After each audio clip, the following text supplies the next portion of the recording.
योगी सरकार में मंत्री रजनी तिवारी ने हाल ही में अयोध्या में दलित युवती की हत्या पर समाजवादी पार्टी सांसद अवधेश प्रसाद ने आंसुओं को एक सियासी स्टंट बताया है। तिवारी ने कहा कि अवधेश प्रसाद को यह एहसास हो गया है कि वे मिल्कीपुर विधानसभा चुनाव हारने वाले हैं, इसलिए वह अब रोने का ड्रामा कर रहे हैं। इसके साथ ही मंत्री ने दिल्ली चुनाव जीतने का भी दावा किया है। कहा कि महाकुंभ के तीसरे अमृत स्नान के सकुशल संपन्न होने पर अपनी बात भी रखी है। उत्तर प्रदेश सरकार में मंत्री रजनी तिवारी जी हमारे साथ हैं, उनसे बात करेंगे। मैम, कल जो है दुनिया का सबसे बड़ा महापर्व जो महाकुंभ चल रहा है, कल तीसरा अमृत स्नान संपन्न हो चुका है। देश दुनिया के लोग वहां पे आ रहे हैं, साधु संत हैं, नागा हैं, और जिस तरह से यूपी सरकार की व्यवस्था है सभी सराह रहे हैं, उनको सराहा जा रहा है। क्या लगता है मैम, तीसरे से अमृत स्नान को लेकर आप क्या कहना चाहेंगे? देखिए, ये हमारी आस्था से जुड़ा हुआ हमारा ये पर्व है, महाकुंभ है, जो 12 वर्ष के बाद में आता है। और अब की से जो ये संयोग बना है, ये 140 वर्षों के बाद का ये संयोग है। तो बड़ी संख्या में वहाँ पे लोग स्नान कर रहे हैं, साधु संतों का आशीर्वाद प्राप्त कर रहे हैं। चाहे पहला हो चाहे दूसरा हो, कोई भी पर्व हो, वहाँ पे सरकार की व्यवस्थाओं के कारण से किसी को कोई दिक्कत नहीं हो रही है। और एक दिन स्नान करने के बाद जब अगला दिन आता है, उससे ज़्यादा संख्या में लोग स्नान करने के लिए वहाँ पे पहुँच रहे हैं। क्योंकि जैसा कि हमने आपको पहले बताया कि ये हमारी अध्यात्म भी है, ज्ञान भी है, विज्ञान भी है, और हमारी सनातन परंपरा भी है। सारी चीज़ें वहाँ पे दिखाई दे रही हैं। तो हमने चाहे अमृत स्नान रहा हो, उस दिन भी बड़ी संख्या में लोग पहुँचे, और प्रतिदिन महाकुंभ में स्नान करने के लिए वहाँ पे लोग पहुँच रहे हैं। वहाँ पे स्नान करके पुण्य के का लाभ ले रहे हैं, साधु संतों का आशीर्वाद प्राप्त कर रहे हैं, और सरकार की व्यवस्थाओं के कारण संभव हो पा रहा है कि लोग ज़्यादा से ज़्यादा संख्या में वहाँ पे स्नान कर रहे हैं। आपने सही कहा, सरकार की व्यवस्था या कुशल प्रबंधन का ये नतीजा है कि देश दुनिया के लोग वहाँ पे आ रहे हैं और सरकार को सराहा भी रहे हैं, यूपी की डबल इंजन सरकार को। लेकिन सरकार का ही कहना है कि जो विपक्ष है सिर्फ और सिर्फ कमियां खोजने का वहाँ काम कर रहा है, जबकि ऐसा कुछ नहीं है। आखिर क्यों वो कमियां खोजने का काम कर रहा है वहाँ पे? देखिए, जब उनको मौका मिला तब भी कुंभ हुआ था, तो उन्होंने किसके हाथों में उसकी कमान दी थी सब जानते हैं। उस समय कैसी परिस्थितियां थी, उस समय कैसी व्यवस्था थी, सबने देखा था। अब उनको ये हजम नहीं हो रहा है कि महाकुंभ इतनी संख्या में जब वहाँ पे लोग आ रहे हों, देश विदेश से वहाँ पे इतनी बड़ी संख्या में श्रद्धालु आ रहे हों, तब उनको हजम नहीं हो पा रहा है। इतना सनातनी यहाँ पे कैसे आ रहा, इतनी अच्छी व्यवस्थाएं वहाँ पे कैसे हैं, कैसे इतनी प्रशंसा हो रही है वहाँ पे। हमारे उत्तर प्रदेश की ख्याति, हमारे महाकुंभ की ख्याति जो है वो विश्व में कैसे जा रही है, तो उनको हजम नहीं हो पा रहा है। हम तो कहेंगे कि जहाँ पे हमारी आस्था की बात आती है, सनातन की बात आती है, जहाँ पे हमारे देश की चर्चा, हमारे प्रदेश की चर्चा पूरे विश्व में होती है, तो वहाँ पे कम से कम अच्छाइयों में कमियाँ तो ना ढूंढें, और अच्छाइयाँ हों उनको अच्छाइयाँ कहें, और कहीं पे इस तरह की चीज़ें करवाने का काम ना करें। बहुत ही गलत चीज़ है जहाँ पे पूरा विश्व सराहना कर रहा है कि इतनी बड़ी संख्या में श्रद्धालु आ रहे हैं, और वहाँ पे आकर के इतनी अच्छी व्यवस्थित ढंग से सारी चीज़ें हो रही हैं, जहाँ पे विश्व प्रशंसा कर रहा है। तो हम कहेंगे कि विपक्ष इस तरह की चीज़ें ना करे। उनको भी अवसर मिला था, तो वो भी अगर अच्छे ढंग से करते तो उनकी भी प्रशंसा होती। और आज यशस्वी मुख्यमंत्री योगी आदित्यनाथ जी के नेतृत्व में यहाँ पे अच्छी व्यवस्थाएं हैं, तो उसकी सराहना उनको भी करनी चाहिए। महाकुंभ के नाम पर विपक्ष को राजनीति करनी नहीं चाहिए, या कह सकते हैं कि विपक्ष के पास अब कोई मुद्दा नहीं बचा है? देखिए, निश्चित तौर पे हम कहेंगे कि वहाँ पे महाकुंभ में उनको इस तरह की चीज़ें नहीं करनी चाहिए। और जब कहीं ना कहीं उनको लगता है कि हम नहीं कर पाए और ये लोग कर रहे हैं, तो इस कारण से उनको हजम नहीं हो पा रहा, अपनी कमियों को छुपाने के लिए इस तरह की चीज़ें कर रहे हैं। लेकिन उनको करने दीजिए, वो विपक्ष है, उनको करना है। वो अपनी कुछ कर नहीं पा रहे हैं, तो उनको लग रहा है कहीं ना कहीं पे कुछ तो हमको कहना ही है, कुछ ना कुछ तो हमको बोलना ही है। सरकार की उपलब्धियां, चाहे आप विकास की बात करें, और चाहे विश्व में हमारे देश की ख्याति प्राप्त करने की बात हो, और चाहे आस्था की बात हो, सनातन की बात हो, हर जगह पे हम यशस्वी मुख्यमंत्री जी के नेतृत्व में, मोदी जी के मार्गदर्शन में हमारा देश, हमारा प्रदेश तरक्की कर रहा है। तो ये विपक्ष है, उसको कहने दीजिए। अभी मैम, आपने कहा विकास हुआ है बहुत ज़्यादा यूपी की डबल इंजन सरकार में, अयोध्या में भी बहुत ज़्यादा विकास हुआ है, और अयोध्या के सांसद फपक फपक कर रो रहे हैं, फुट फुट कर रो रहे हैं। क्या लगता है वाकई मिल्कीपुर सीट उनको वहाँ से जा रही है, उनको एहसास हो गया, इस वजह से वो रो रहे हैं? उनको लग रहा है बाद में तो रोना ही रोना है, तो लाओ पहले से ही रो लें। वो आंसू उनके पहले से ही निकलने लग गए हैं। जनता ने उनको दरकिनार कर दिया है, उनके पास कुछ नहीं बचा है।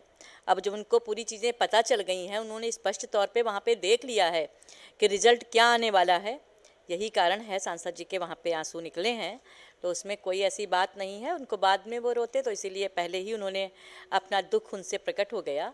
और हम लोग वहाँ पे जीतने जा रहे हैं, और साथ ही साथ आपको बता दें कि दिल्ली भी हम लोग प्रचंड बहुमत से जीत रहे हैं। ठीक है, आप रजनी तिवारी जी हैं जिन्होंने अमृत स्नान को लेकर, महाकुंभ को लेकर अपनी बातें कही। साथ ही मिल्कीपुर चुनाव को लेकर साफ कहा कि मिल्कीपुर चुनाव तो जीत रहे हैं, दिल्ली का चुनाव भी भारतीय जनता पार्टी जीत रही है। उत्तर प्रदेश सरकार में मंत्री सुरेश राही जी हमारे साथ हैं, उनसे बात करेंगे। सर, अभी आप कह रहे थे 2024 का चुनाव हुआ था, जो विपक्ष ने भ्रम फैलाया था वो भ्रम टूट गया है। क्या माना जाए, वाकई में भ्रम टूट गया है जो मिल्कीपुर चुनाव जीतने जा रहे हैं? देखिए, भ्रम तो 1 महीने बाद ही टूट गया था। जनता को पता लग गया था कि किस तरीके से हमको भ्रमित किया गया, कैसे दुष्प्रचार किया गया, और उसका फ़ायदा विपक्षियों ने उठाया। लेकिन जनता इस बार जागरूक है, और आपने भी उपचुनाव जो हुए थे उसमें आपने देखा किस तरीके जनता ने भारतीय जनता पार्टी को पुनः पूरा समर्थन दिया। और इस बार भी मिल्कीपुर की जनता जान चुकी है कि किस तरीके से उनको छला जा रहा है, कैसे वहाँ पे जो प्रत्याशी वहाँ पे है उनका किस क्या आचरण उनका है, जनता जान चुकी है। और जनता एक अच्छे आचरण वाले इंसान को चुनना चाहेगी, एक अच्छी साफ सुथरी व्यक्ति को ही चुनना चाहेगी। और भारतीय जनता पार्टी के पक्ष में पूरी तरीके से मिल्कीपुर का माहौल है। जनता बिल्कुल भारतीय जनता पार्टी के पक्ष में मतदान करेगी। यानी माना जाए जिस तरह से मुरादाबाद की कुंदरकी थी, अंबेडकर नगर की कटहरी थी, जहां पर भारतीय जनता पार्टी की वहां पे नहीं थी, वहां पर भी भारतीय जनता पार्टी सरकार, वहां पे भारतीय जनता पार्टी के कैंडिडेट जीत गए।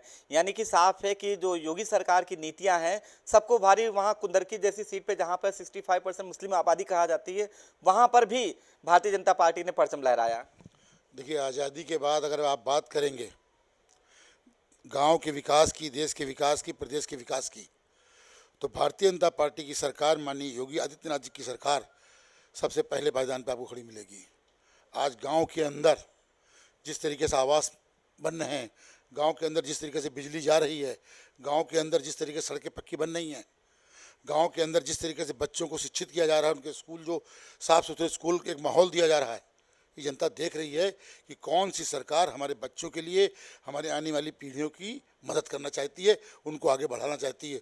और हम विकसित भारत की अगर बात करते हैं तो विकसित भारत जो है वो गांव से निकलता है, शहरों से नहीं बनता है विकसित भारत। विकसित भारत की पहला पावदान जो है वो गांव है। समाज के अंतिम पायदान के व्यक्ति को भी लाभ मिला है।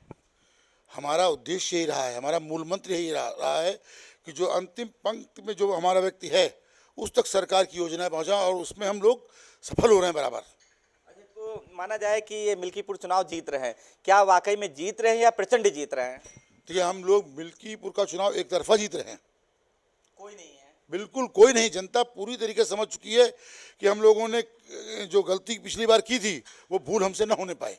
अच्छा, मिल्कीपुर चुनाव जीत रहे हैं, तो दिल्ली का चुनाव भी कह रहे हैं कि भारतीय जनता पार्टी कह रही है दिल्ली का चुनाव भी जीत रहे हैं। क्या लगता है आपके हिसाब से मिल्कीपुर के अलावा दिल्ली भी जीत रहे हैं? देखिए, जिस तरीके से यहाँ पे जनता को गुमराह किया गया, और वहाँ तो दिल्ली में तो काफ़ी लंबे समय से जनता को गुमराह किया गया है, और बहुत दिनों तक जनता को गुमराह नहीं किया जा सकता। जनता जान चुकी है, वो देख रही है, पूरे चारों देश के चारों हर प्रदेश में देख रही है किस तरीके से वहाँ विकास हो रहा है, और उसको भी दिल्ली में अन्य प्रदेशों से विकास चाहिए। और इसीलिए पूरी वहाँ की जनता भारतीय जनता पार्टी के पक्ष में है, और हम लोग निश्चित रूप से वहाँ भारतीय जनता पार्टी की सरकार बनाएंगे। अच्छा, आज ये प्रयागराज में जो महाकुंभ हो रहा है, पूरी दुनिया में जो है उत्तर प्रदेश का डंका इस समय गूंज रहा है। खास तौर से जो कुशल प्रबंधन है, जो अमृत स्नान तीसरा सकुशल संपन्न हुआ, मौनी अमावस्या की बात अगर छोड़ दी जाए तो उसमें भी हालांकि जांच चल रही, जो भी दोषी होगा, जो भी होगा सामने निकल आएगा। लेकिन जिस तरह से तीसरा अमृत स्नान सकुशल संपन्न हुआ और पूरी दुनिया में यूपी का डंका बज रहा है, मुख्यमंत्री योगी आदित्यनाथ को आज सराहा जा रहा है पूरी दुनिया में, क्या कहेंगे? देखिए, जब से हमारी सरकार आई है, माननीय योगी आदित्यनाथ जी जब से मुख्यमंत्री बने हैं, पूरे प्रदेश में एक अलग सा माहौल बना, चाहे ग्रामीण क्षेत्र में हो, चाहे हमारे सनातन में हो, चाहे किसी भी क्षेत्र में रहा हो, हम हर क्षेत्र में आगे बढ़ के आए हैं।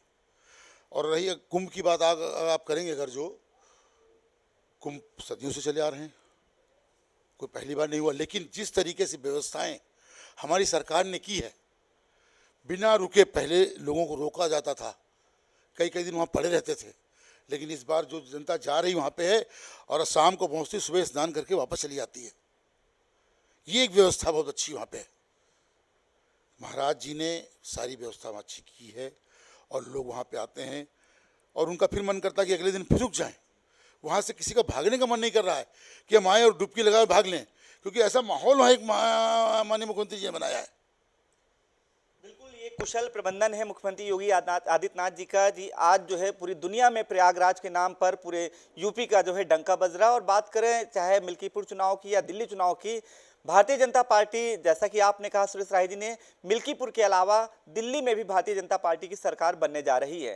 वीडियो जर्नलिस्ट विजय के साथ अनूप चौधरी, हॉर्नबिल टीवी, लखनऊ।